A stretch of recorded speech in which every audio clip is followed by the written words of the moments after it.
Hello students, you are most welcome. बच्चों, CPCT exam की preparation के लिए हम मोस्ट इम्पोर्टेंट एमसीक्यूज़ कवर कर रहे हैं और अभी तक हमने लगभग 900 क्वेश्चंस कंप्लीट कर लिए हैं।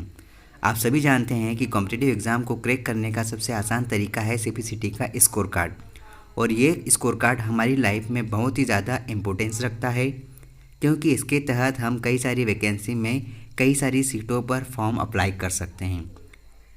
आई होप आप सभी की प्रिपरेशन अच्छी होगी और आपने थ्योरेटिकल क्लास मतलब थ्योरेटिकल पोर्शन कहीं से भी किसी भी तरह से कंप्लीट कर लिया होगा। अब ये जो प्रीसियस समय है इसमें हमें सिर्फ और सिर्फ एमसीक्यू सॉल्व करना होगा। जितने ज़्यादा हम एमसीक्यू सॉल्व करेंगे हमारे कॉन्सेप्ट उतने क्लियर होंगे और हमें ये भी पता चलेगा कि हमारा कॉन्सेप्ट किस टॉपिक में नहीं बन रहा है। हमें इस सीरीज़ से हमें ये कैलकुलेट करना है कि हमारी तैयारी किस टॉपिक पर कम है, हमें किस टॉपिक पर पढ़ाई करने की ज़रूरत है। सीपीसीटी के एग्ज़ाम में हमें मात्र 39 नंबर लाना है, इससे ज़्यादा नंबर लाने की हमें ज़्यादा आवश्यकता नहीं है, क्योंकि इसका पासिंग मार्क 38 नंबर है। मैं आपको ये यकीन दिलाता हूँ कि अगर आपने ये सारे वीडियो देख लिए, 1000 इंपॉर्टेंट एमसीक्यूज़ क्वेश्चन देख लिए, तो मात्र 39 नंबर लाना कोई बड़ी बात नहीं होती। बशर्ते आपको ये सारे वीडियो विज़िट करना पड़ेंगे, सारे क्वेश्चन को पढ़ना पड़ेंगे, स्टडी करना पड़ेंगे, याद रखना पड़ेंगे। आप सभी जानते हैं कि सीपीसीटी मात्र एक ऐसी एग्ज़ाम है जिसमें प्रैक्टिकली क्वेश्चन ज़्यादातर फ्रेम होते हैं, और ये क्वेश्चन पिछली सीपीसीटी एग्ज़ाम में आ चुके हैं। सीपीसीटी एग्ज़ाम को क्रैक करने के लिए हमें ज़्यादा से ज़्यादा प्रैक्टिकल नॉलेज रखने की आवश्यकता है, और इस एग्ज़ाम को पास करने के साथ साथ हमें एक टाइपिंग टेस्ट को भी पास करना होगा, तब जाके ये स्कोर कार्ड हमारे लिए वैलिड रहेगा। चलिए आज का वीडियो स्टार्ट करते हैं, जिसके आज में हम जो क्वेश्चन लिए हैं ये क्वेश्चन सारे फंडामेंटल पर डिपेंड है।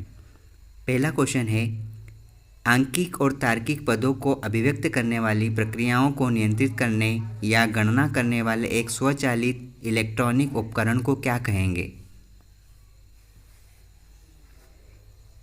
कंप्यूटर कहा जाता है। कंप्यूटर का मौलिक काम क्या है?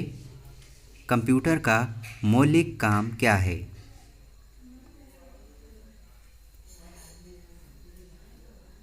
इन ऑप्शन के अकॉर्डिंग प्रोग्राम का कार्यान्वयन रहेगा। कंप्यूटिंग क्या है? कंप्यूटिंग क्या है? कंप्यूटर की मदद से डेटा प्रोसेसिंग का काम करता है। एक निश्चित काम को पूरा करने के लिए दिए गए निर्देश को सिलसिले को क्या कहेंगे? प्रोग्राम। आधुनिक डिजिटल कंप्यूटर्स में डेटा को किस गणितीय पद्धति के अंतर्गत दर्शाया जाता है? आधुनिक डिजिटल कंप्यूटर में डेटा को किस गणितीय पद्धति के अंतर्गत दर्शाया जाता है? तृतीयक। किन दो संकेतों से डेटा को दर्शाया जाता है? कंप्यूटर में किन दो संदेशों से डेटा को दर्शाया जाता है? 0 और 1। 0 और 1 को बीट कहा जाता है। ये दोनों बाइनरी बीट हैं। बीट क्या है?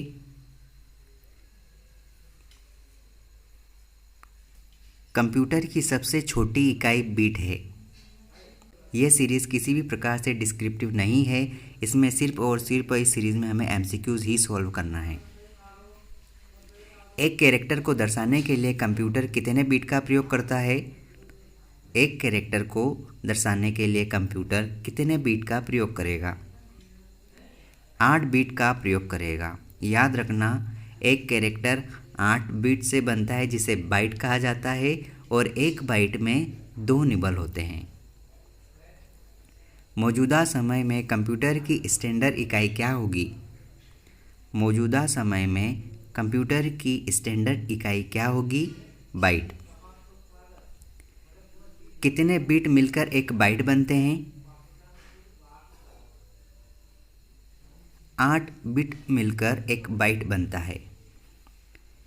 कंप्यूटरों में कैरेक्टरों को दर्शाने वाला सबसे आम कोड क्या होगा? कंप्यूटरों में कैरेक्टरों को दर्शाने वाला सबसे आम कोड ASCII रहेगा। ASCII किसका संक्षिप्त रूप होगा? इसका फुल फॉर्म क्या होगा? American standard code for information interchange. CPCT के एग्ज़ाम में लगभग 4 से 5 फुल फॉर्म पूछे जाते हैं और 6 से 7 शॉर्टकट की पूछे जाते हैं। मात्र इन दोनों टाइप के क्वेश्चन से हमारे 11 से 12 नंबर कवर होते हैं CPCT के एग्ज़ाम में। तो इस प्रकार के सारे क्वेश्चन आप अच्छे से याद रख लेना। इन्फॉर्मेशन की उस यूनिट को क्या कहेंगे जिसे कंप्यूटर एक ही समय में संसाधित और स्थानांतरित कर सकता है? उसे वर्ड कहा जाता है। आमतौर पर हम लोग 8 बिट, 16 बिट, 32 बिट कंप्यूटर जैसे शब्द सुनते हैं। ये क्या कहलाते हैं? ये है ना कंप्यूटर की वर्ड साइज़ है। कंप्यूटर की वर्ड साइज़ 1 किलोबाइट कितने बाइट से मिलकर बनता है? 1024 बाइट से। 1 मेगाबाइट क्या है? 1 मेगाबाइट 1000 किलोबाइट गुणा 1000 किलोबाइट, इसका मल्टीपल है। 1 गीगाबाइट कितने मेगाबाइट के बराबर होगा? तो ये आंकड़ा ध्यान रखना, 1024 ही होता है। कंप्यूटर डाटा और निर्देश उसकी मेमोरी में जमा होते हैं। इस मेमोरी स्पेस को मापने की इकाई क्या होगी? बाइट। आजकल के ज़्यादातर कंप्यूटरों की डिज़ाइन वॉन न्यूमैन आर्किटेक्चर पर आधारित होती है। वॉन न्यूमैन की प्रस्तावना थी कि आंकड़ों पर गणितीय और प्रक्रिया के लिए एक यूनिट होनी चाहिए। इस यूनिट को क्या नाम दिया गया? इस यूनिट को ALU अर्थात अरिथमेटिक लॉजिक यूनिट कहा गया। कंप्यूटर की शब्दावली में प्रत्येक निर्देश एक कोड होता है। इस कोड को एक निश्चित कंट्रोल सिग्नल में बदलने वाली इकाई को क्या कहेंगे? कंप्यूटर की शब्दावली में प्रत्येक निर्देश का एक कोड होगा और इस कोड को एक निश्चित कंट्रोल सिग्नल में बदलने वाली इकाई को हम कंट्रोल यूनिट कहते हैं। Control unit. ALU और CU किसके पार्ट है?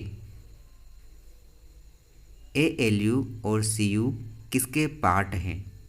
सेंट्रल प्रोसेसिंग यूनिट के। कंप्यूटर का नियंत्रण केंद्र किसे कहते हैं? कंप्यूटर का नियंत्रण केंद्र सेंट्रल प्रोसेसिंग यूनिट है। Central processing unit. एक CPU की क्षमता किसमें मापी जाती है? MIPS में। MIPS। MIPS किसका संक्षिप्त रूप है? MIPS का फुल फॉर्म क्या होगा?